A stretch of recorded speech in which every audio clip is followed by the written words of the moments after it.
Bismillahirrahmanirrahim. Assalamualaikum warahmatullahi wabarakatuh. Kami dari kelompok 4, kelas C7 Fakultas Hukum Universitas Muslim Indonesia. Di sini kami akan memenuhi tugas mata kuliah Hukum dan Hak Asasi Manusia dengan menjelaskan mengenai perkembangan hak asasi manusia pada generasi ketiga. Tetapi sebelumnya kami akan memperkenalkan diri. Saya atas nama Aulia Ananda Putri selaku pemateri kedua. Saya Nurul Anissa Ashishifa selaku pemateri pertama. Perkenalkan, nama saya Putri Amelia, saya pemateri ketiga. Baik, materi pertama akan dijelaskan atau dibawakan oleh pemateri pertama, yaitu Nurul Anissa Ashishifa. Untuk itu saya persilahkan.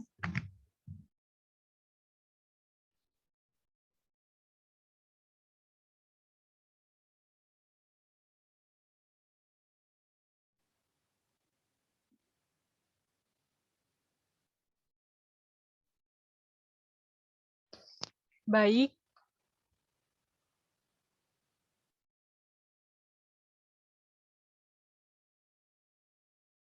Materi pertama yaitu mengenai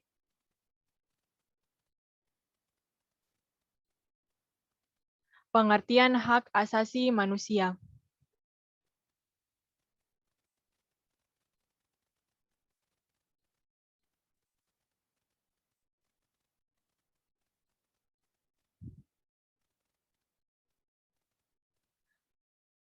Pengertian hak asasi manusia, kita terlebih dahulu mengetahui melalui etimologinya.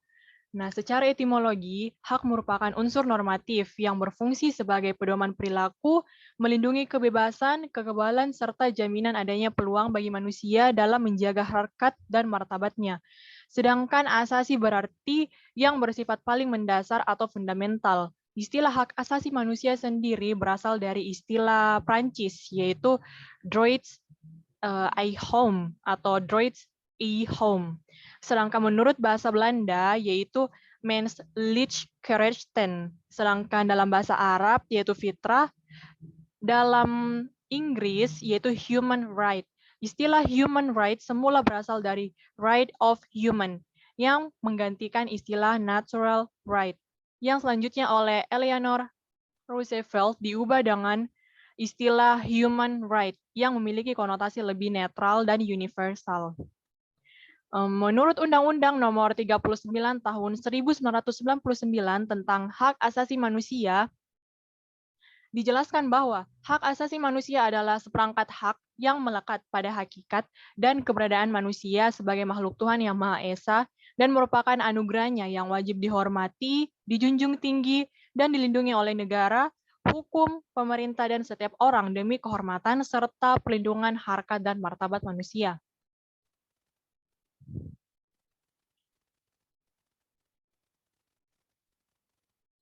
Selanjutnya yaitu pengertian hak asasi manusia.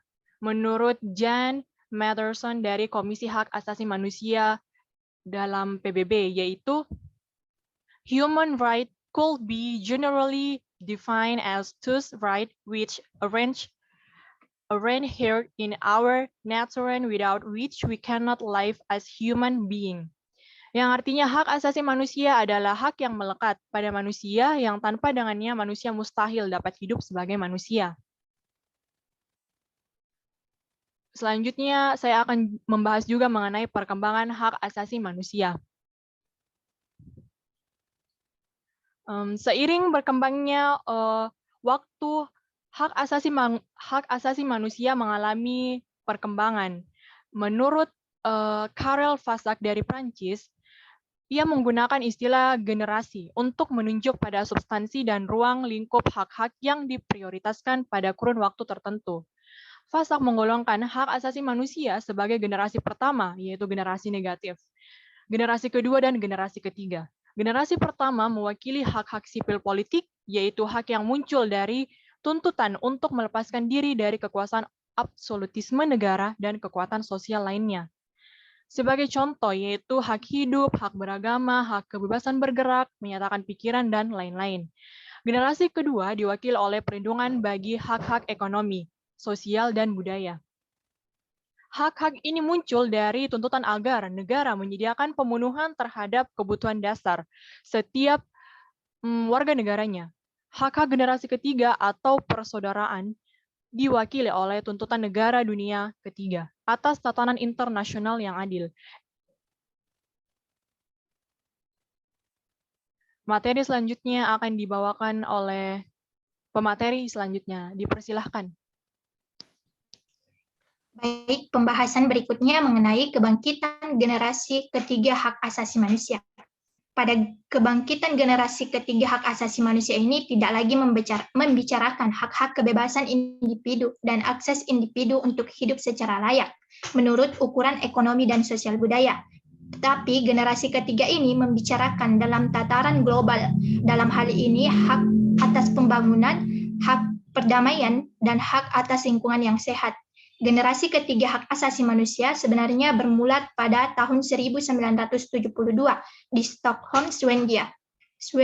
Di sanalah dicetuskan Declaration of the Nation Conference on the Human Environment. Kesadaran umat manusia atas kondisi lingkungan hidup pada saat itu kian memprihatinkan sehingga memicu munculnya kesadaran baru, yaitu kesadaran untuk hidup dalam kebersamaan. Next.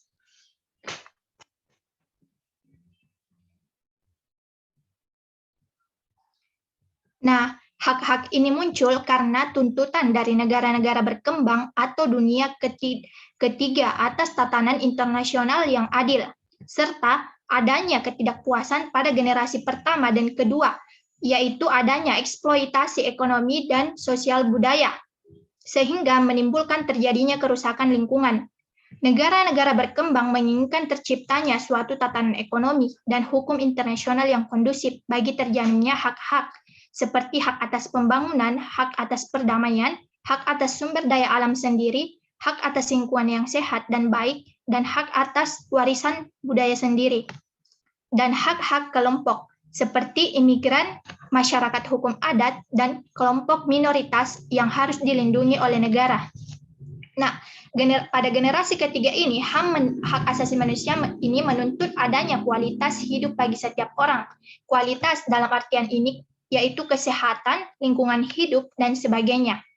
Semua ini hanya bisa diperoleh manakala manusia itu akan melakukan kerjasama saling bergandeng tangan, bahu-membahu untuk mewujudkannya. Suara dan tuntutan kebersamaan ini banyak disuarakan oleh negara-negara yang sedang berkembang atau dunia ketiga. Sebagaimana tercantum di dalam pasal 28 Universal mengenai Declaration of Human Rights, ia tampak mencakup 6 hak sekaligus. Hak-hak generasi ketiga ini sebetulnya mengkonseptualisasikan kembali tuntutan nilai-nilai berkaitan dengan kedua generasi hak asasi manusia terdahulu. Next.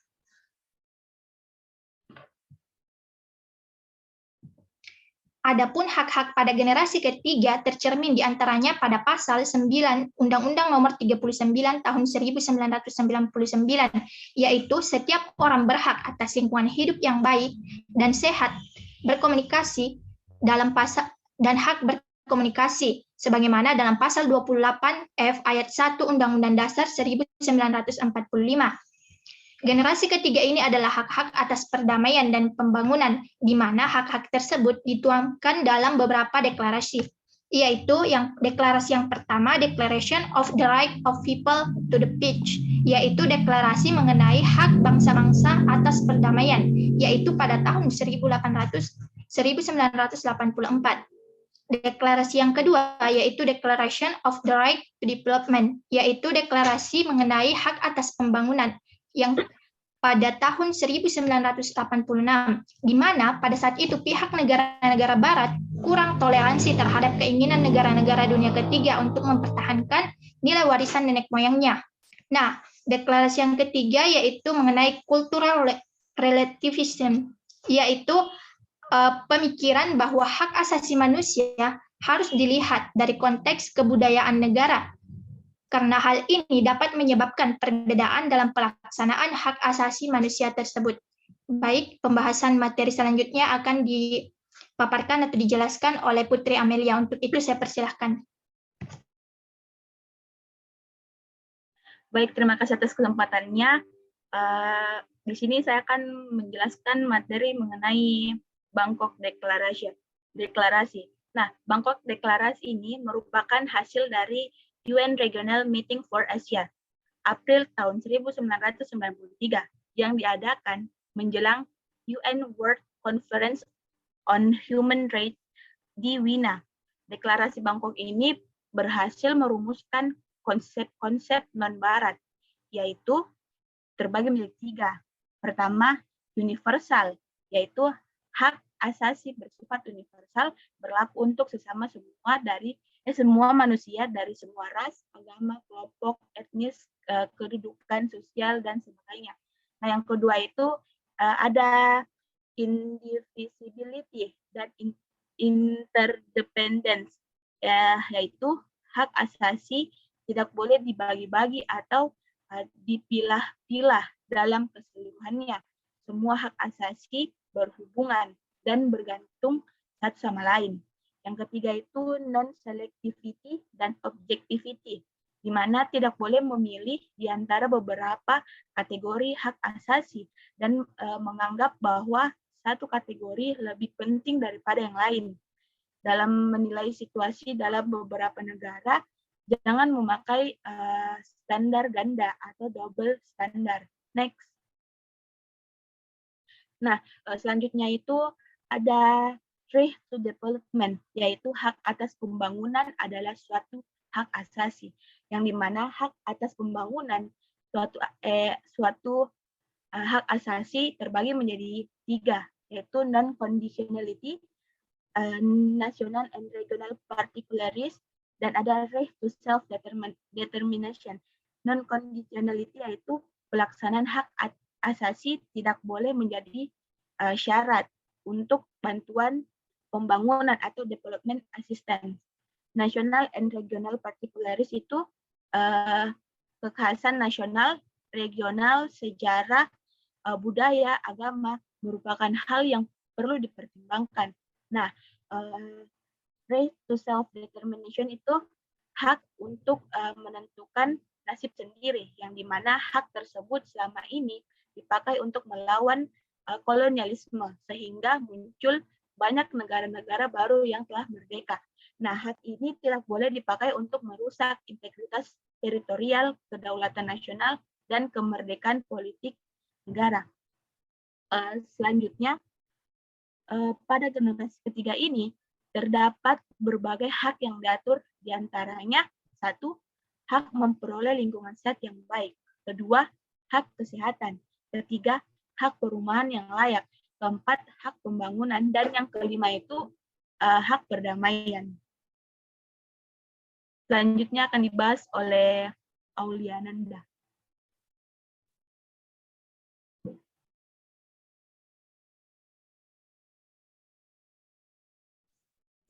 Itulah tadi penjelasan mengenai materi perkembangan hak asasi manusia pada generasi ketiga. Adapun kesimpulan dari materi yang kami bawakan yaitu hak asasi manusia di Indonesia tertulis dalam Undang-Undang Nomor 39 Tahun 1999 yang berbunyi bahwasanya hak asasi manusia itu adalah seperangkat hak yang melekat pada hakikat dan keberadaan manusia sebagai makhluk Tuhan yang Maha Esa dan merupakan anugerahnya yang wajib dihormati, dijunjung tinggi dan dilindungi oleh negara, hukum, pemerintah, dan setiap orang demi kehormatan serta perlindungan, harkat, dan martabat. Nah, sehingga kita perlu ketahui bahwasanya kita sebagai manusia memiliki hak yang tentunya harus dihormati dan dilindungi oleh negara dan hukum dan pemerintah. Nah, dalam perkembangan hak asasi manusia pada generasi ketiga ini juga membicarakan dalam tataran global, dalam mengenai tatanan ekonomi, hukum internasional yang kondusif bagi terjaminnya hak-hak seperti hak atas pembangunan, hak atas perdamaian, hak atas lingkungan hidup yang baik, dan hak atas warisan budaya sendiri. Sebelum mengakhiri presentasi pada hari ini, saya mengucapkan terima kasih kepada teman-teman atas kesempatannya, dan kami mengucapkan mohon maaf atas segala kekurangan dan terdapat salah kata. Saya akhiri dengan ucapan wabillahi taufiq wal hidayah. Wassalamualaikum warahmatullahi wabarakatuh.